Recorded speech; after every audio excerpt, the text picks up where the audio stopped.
प्रिय बच्चों, महान व्यक्तित्व की पृष्ठ संख्या 80 खोल लीजिए। पाठ 24 सरोजिनी नायडू। इन्वर्टेड कामा में मेरे साथ शुद्ध उच्चारण करते हुए शब्दों और वाक्यों को पढ़िए। माँ, मैंने एक कविता लिखी है, सुनोगी? माता ने आश्चर्य से उसकी ओर देखा। लेकिन तुम तो गणित का प्रश्न हल कर रही थी। हाँ, कर रही थी, पर वह समझ में नहीं आया। अभी तो एक कविता लिखी है। बेटी के बार बार कहने पर माँ उनकी कविता सुनने बैठ गई। उसी समय सरोजिनी के पिता भी आ गए। 11 वर्ष की बिटिया के मुख से इतनी सुंदर सुरीली कविता सुनकर माता पिता गदगद हो गए। बेटी को शाबाशी देते हुए उन्होंने कहा, अरे तू तो गाने वाली चिड़िया जैसी है। माता पिता की यह बात सच हुई। आगे चलकर सरोजिनी भारत कोकिला के नाम से प्रसिद्ध हुई। सरोजिनी का जन्म 13 फरवरी सन 1879 ईस्वी को हैदराबाद में हुआ था। पिता अघोरनाथ चट्टोपाध्याय तथा माता वरदा सुंदरी की कविता लेखन में विशेष रुचि थी। सरोजिनी को अपने माता पिता से कविता सृजन की प्रेरणा मिली। 12 साल की उम्र में सरोजिनी ने मैट्रिक की परीक्षा प्रथम श्रेणी में उत्तीर्ण की। उच्च शिक्षा के लिए उन्हें इंग्लैंड भेजा गया।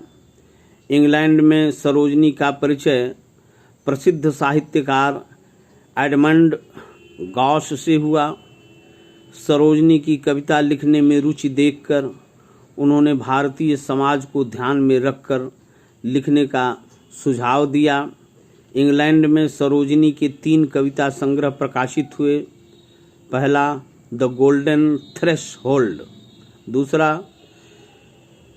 द ब्रोकन विंड और तीसरा the sceptred flute. The golden threshold की कुछ पंक्तियाँ, लिए बांसुरी हाथों में हम घूमे गाते गाते, मनुष्य सब हैं बंधु हमारे, जग सारा अपना है।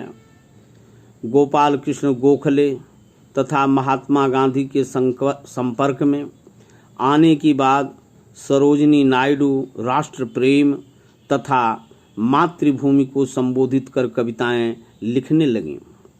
श्रम करते हैं हम कि समृद्ध हो तुम्हारी, जागृति का क्षण हो चुका, जागरण अब देखो, निकला दिन कितना उज्जवल। इंग्लैंड से वापस आने पर सरोजिनी का विवाह गोविंद राजुल नायडू के साथ हुआ। गोविंद राजुल नायडू हैदराबाद के रहने वाले थे और सेना में डॉक्टर थे। सरोजिनी नायडू की भेंट गांधी जी से हुई। उन्होंने दक्षिण अफ्रीका में स्वयं सेवक के रूप में काम किया।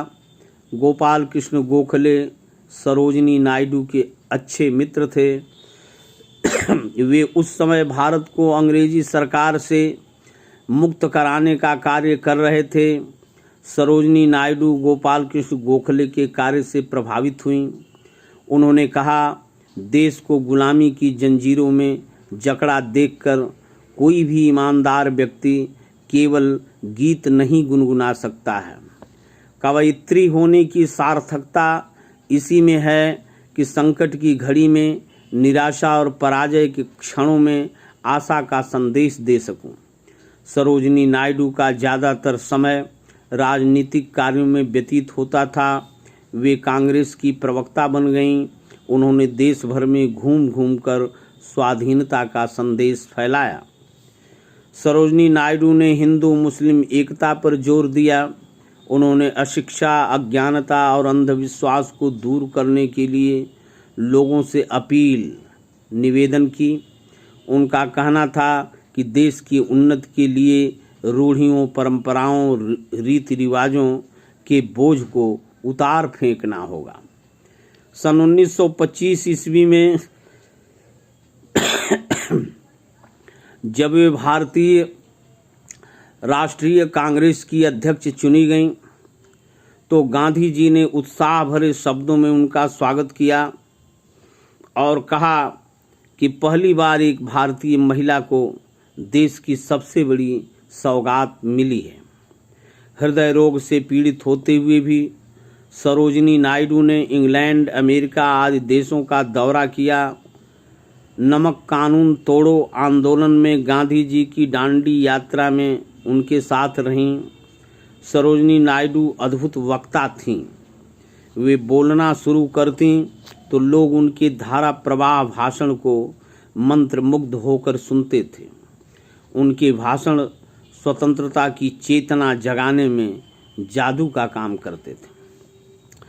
1942 ईस्वी में गांधी जी के भारत छोड़ो आंदोलन में उन्होंने भाग लिया। आज़ादी की लड़ाई में उन्होंने कई बार जेल जाना पड़ा। अंततः भारत को पूर्ण स्वतंत्रता मिली। सरोजिनी नायडू उत्तर प्रदेश की राज्यपाल बनी। सरोजिनी नायडू जानती थीं कि नारी अपने परिवार, देश के लिए कितना महान कार्य कर सकती है। नारी विकास को ध्यान में रखकर वे अखिल भारतीय महिला परिषद ऑल इंडिया वुमेन कॉन्फ्रेंस की सदस्य बनी। विजय लक्ष्मी पंडित, कमला देवी चट्टोपाध्याय, लक्ष्मी मेनन, हंसाबेन मेहता आदि महिलाएं इस संस्था से जुड़ी थीं। सरोजिनी नायडू का व्यवहार बहुत सामान्य था। वे राजनीतिक एवं सामाजिक जिम्मेदारियों के बावजूद भी गीत और चुटकुलों में आनंद लिया करती थीं। युवा वर्ग की सुविधाओं की ओर उनका विशेष ध्यान था। सरोजिनी नायडू का विश्वास था कि सुदृढ़ सुयोग्य युवा पीढ़ी राष्ट्र की अमूल्य निधि है।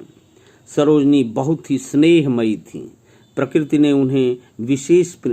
से उन्हें विशेष प्रेम था। 30 जनवरी 1948 ईस्वी को गांधी जी की मृत्यु पर जब देश भर में उदासी छाई थी, सरोजिनी नायडू ने अपनी श्रद्धांजलि में कहा, मेरे गुरु, मेरे नेता, मेरे पिता की आत्मा शांत होकर विश्राम न करे, बल्कि उनकी राख गतिमान हो उठे। चंदन की राख, उनकी अस्थियां इस प्रकार जीवंत हो जाएं और उत्साह से परिपूर्ण हो जाएं कि समस्त भारत उनकी मृत्यु के बाद वास्तविक स्वतंत्रता पाकर पुनर्जीवित हो उठे। मेरे पिता, विश्राम मत करो, न हमें विश्राम करने दो। हमें अपना वचन पूरा करने की क्षमता दो। हमें अपनी प्रतिज्ञा पूरी करने की शक्ति दो। हम तुम्हारे उत्तराधिकारी हैं, संतान हैं, सेवक हैं, तुम्हारे स्वप्न रक्षक हैं। भारत के भाग्य निर्माता हैं। तुम्हारा जीवन काल हम पर प्रभावी रहा है। अब तुम मृत्यु के बाद भी हम पर प्रभाव डालते रहो। मार्च 1949 को जब वे बीमार थीं, तब उनकी सेवा कर रही नर्स से सरोजिनी नायडू ने गीत सुनाने का आग्रह किया। नर्स का मधुर गीत सुनते सुनते वे चिर निद्रा में सो गईं। मार्च 1949 को भारत कोकिला सदा के लिए मौन हो गई। पंडित जवाहरलाल नेहरू ने उन्हें श्रद्धांजलि देते समय कहा था, सरोजिनी नायडू ने अपनी जिंदगी एक कवयित्री के रूप में शुरू की थी। कागज और कलम से उन्होंने कुछ ही कविताएं लिखी थीं, लेकिन उनकी पूरी जिंदगी एक कविता, एक गीत थी, सुंदर, मधुर, कल्याणमयी। अभ्यास के प्रश्न निम्नलिखित प्रश्नों के उत्तर दीजिए। प्रश्न नंबर 1, सरोजिनी नायडू अखिल भारतीय महिला परिषद की सदस्य क्यों बनी? सरोजिनी नायडू अखिल भारतीय महिला की सदस्य इसलिए बनी कि महिलाओं को जिम्मेदारियां उस समय नहीं दी जाती थी। नारी विकास को ध्यान में रखकर ही वे इस परिषद की सदस्य बनी, कि नारी समाज का विकास हो। युवा वर्ग के प्रति सरोजिनी नायडू का क्या विश्वास था? युवा वर्ग के प्रति सरोजिनी नायडू का विचार था कि युवाओं में उत्साह और उमंग होता है, वही भारत के भविष्य के कर्णधार हैं और वही देश को विकास के पथ पर ले जाने का कार्य कर सकेंगे। इसीलिए उन्होंने युवा वर्ग पर विश्वास किया। प्रश्न नंबर 3, इंग्लैंड में सरोजिनी के कौन कौन से कविता संग्रह प्रकाशित हुए? इंग्लैंड में सरोजिनी के 3 कविता संग्रह प्रकाशित हुए, the golden threshold, the broken wing, the sceptred flute. राजनीति में आने के बाद सरोजिनी नायडू ने किन किन पदों पर कार्य किया? ये अखिल भारतीय कांग्रेस की अध्यक्ष भी के रूप में कार्य किया और आज़ादी के बाद ये उत्तर प्रदेश की प्रथम राज्यपाल भी नियुक्त की गई थी। दांडी के नमक कानून तोड़ो के आंदोलन में भी इन्होंने भाग लिया और 1942 में भारत छोड़ो आंदोलन में भी इन्होंने भाग लिया और कई बार जेल गईं। सरोजिनी नायडू किस प्रदेश की राज्यपाल थीं? सरोजिनी नायडू उत्तर प्रदेश की राज्यपाल थी। सही और गलत वाक्यों पर निशान लगाइए। सरोजिनी नायडू बचपन से ही कविताएं लिखने में रुचि रखती थीं। सही है। सरोजिनी नायडू का ज़्यादातर समय धार्मिक कार्य में व्यतीत होता था। गलत है। सरोजिनी नायडू अद्भुत वक्ता थीं। सही है। सरोजिनी नायडू का विचार था कि शिक्षित नारी अपने परिवार एवं समाज को बेहतर बना सकती है। सही है। उचित शब्द चुनकर रिक्त स्थान की पूर्ति करिए। प्रश्न नंबर 7, प्रसिद्ध साहित्यकार पहला भरा जाएगा। एमंड गॉस ने सरोजिनी नायडू को भारतीय समाज और संस्कृति को ध्यान में रखकर कविता लिखने का सुझाव दिया। ख, उनका कहना था कि देश की उन्नति के लिए रूढ़ियों, परंपराओं, रीति रिवाजों के बोझ को उतार फेंकना होगा। वे जब बोलना शुरू करती थी तो लोग उन्हें मंत्र मुग्ध होकर सुनते थे। 8वां प्रश्न, सरोजिनी नायडू के व्यक्तित्व में आपके विचार से कौन सी विशेषताएं थी? सरोजिनी नायडू के व्यक्तित्व में दया, प्रेम, करुणा, देश प्रेम, राष्ट्रीयता की भावनाएं उनके भीतर थी और देश की स्वतंत्रता के लिए वो विकल और व्याकुल रहती थीं और सबसे स्नेहमय व्यवहार करती थी। उन्हें भारत कोकिला कहा गया। कोकिला की तरह उनकी वाणी भी अत्यंत मधुर थी और एक बहुत ही सुंदर कवयित्री भी थी।